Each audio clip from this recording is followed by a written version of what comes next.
Aujourd'hui à l'émission, déjouer Dame Nature pour enneiger les pistes de ski.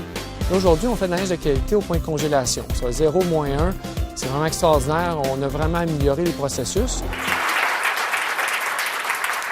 L'hiver serait pas skillé sans la neige, mais qu'est-ce qu'on fait quand il n'y en a pas? Eh bien, on en fabrique, on devient nivologue. Bonjour Annie-Claire. Bonjour Marcia. Tu as rencontré un nivologue. Oui, il s'appelle Michel Couture. Et lui, de la neige, là, il en mange. Ah, il adore la neige, il a grandi dans la neige. Donc, Michel Couture, 38 ans, propriétaire de ski Saint-Bruno, qui est une des montagnes les plus au sud du Québec. Donc, l'enneigement naturel ne suffit pas tout le temps. Il faut donc fabriquer de la neige. Et la famille de Michel Couture a acquis le Mont-Saint-Bruno en 1988.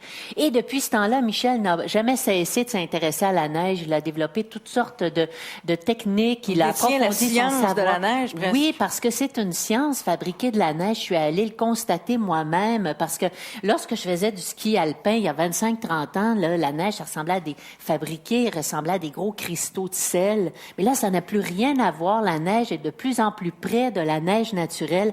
C'est ce que j'ai pu constater au mois de janvier. Et Marcia, il neigeait à plein ciel quand je suis allée. Alors, c'était vraiment une belle journée. On regarde ça.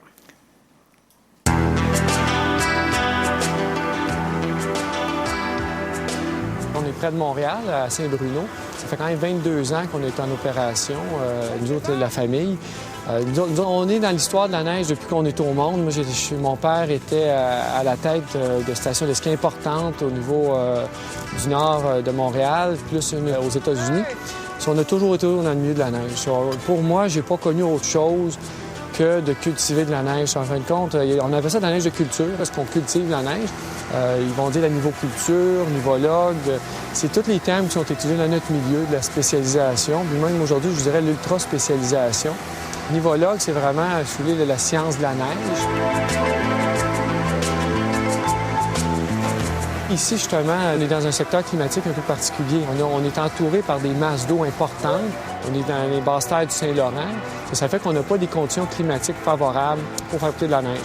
On a dû développer une grande expertise, vraiment une spécialisation dans la fabrication de neige, parce que la survie de la station de ski dépend de la fabrication de neige. C'est de la neige fabriquée mécaniquement, naturellement. On utilise l'énergie renouvelable, l'hydroélectricité, on utilise de l'eau qu'on va refroidir, on utilise des équipements sophistiqués. Ça reste que c'est 100% naturel. Si on n'a pas la météo de notre côté, s'il ne fait pas froid principalement, il faut qu'on aille le point de cristallisation. Malgré qu'avant, on faisait de la neige, on commençait à faire de la neige de qualité autour de -7, -8. Aujourd'hui, on fait de la neige de qualité au point de congélation. Ça, 0, -1, c'est vraiment extraordinaire. On a vraiment amélioré les processus. Sauf que si la mère nature n'est pas froide avec nous, on n'y arrivera pas. S'il y a des bourrasques de vent qui sont trop violentes, ça devient difficile pour nous. Il y a toutes sortes de facteurs. L'humidité relative est très, très, très importante.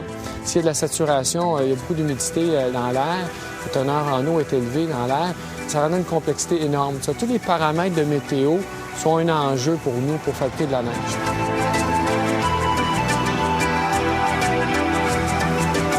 Notre flocon qu'on va fabriquer n'est pas nécessairement comme le flocon naturel, il est plus un grain. C'est un grain très fin. Puis aujourd'hui, c'est certain que la technologie nous permet aujourd'hui d'avoir une neige là, que les gens qui vont palper les deux, une fois qu'elle est au sol, elle se ressemble énormément. Au niveau de l'amélioration des processus, il y en a quand même beaucoup d'implantés à travers les stations de ski parce que la modernisation de l'enneigement n'est pas nécessairement facile pour nous en station de ski parce que notre capacité d'investir est quand même limitée. On a une saison très courte de revenus. Sauf que non, ça a changé énormément. Les canons à neige, à l'époque, étaient très bruyants, premièrement. Au niveau était très énergétique. Aujourd'hui, au niveau énergie, au niveau pollution du bruit, tout s'est amélioré. On est beaucoup plus, je dirais, éco-responsable avec ce qu'on fait. Ça, c'est intéressant. Aujourd'hui, on peut fabriquer de la neige en même temps que les gens vont pratiquer leur sport. Puis on ne va pas les encombrer, comme vous dites, au niveau du visage, parce que ça va soit glacer sur eux ou que ça va soit leur piquer le visage, ou la neige va peut-être être un peu humide, ça va coller sur les skis. Ça, c'est révolu, cette époque-là. Au niveau des canons à neige, c'est certain que c'est des investissements qui vont osciller de 35 000 à 50 000 de l'unité. Pour donner une idée, on en a plus d'une cinquantaine en service à travers nos opérations. On a bâti la montagne actuellement, on l'a enneigé, on a bâti 1 mètre de neige à la grandeur, on a tout fait ce qu'il fallait faire. Sauf qu'actuellement, c'est difficile de convaincre les gens. Les gens vont se convaincre d'eux-mêmes quand ils viennent parce que les gens doivent vivre l'expérience pour comprendre que malgré les soubresauts de la météo, parce qu'il ne faut pas oublier qu'on passe de moins 10 à plus 10, c'est pas évident pour nous. La neige se métamorphose constamment.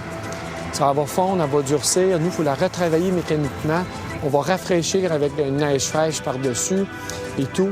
Ces changements-là, nous, on a la nuit pour tourner parce que ça nous donne très peu de temps pour que le lendemain matin, les gens qui reviennent sur place puissent justement en profiter.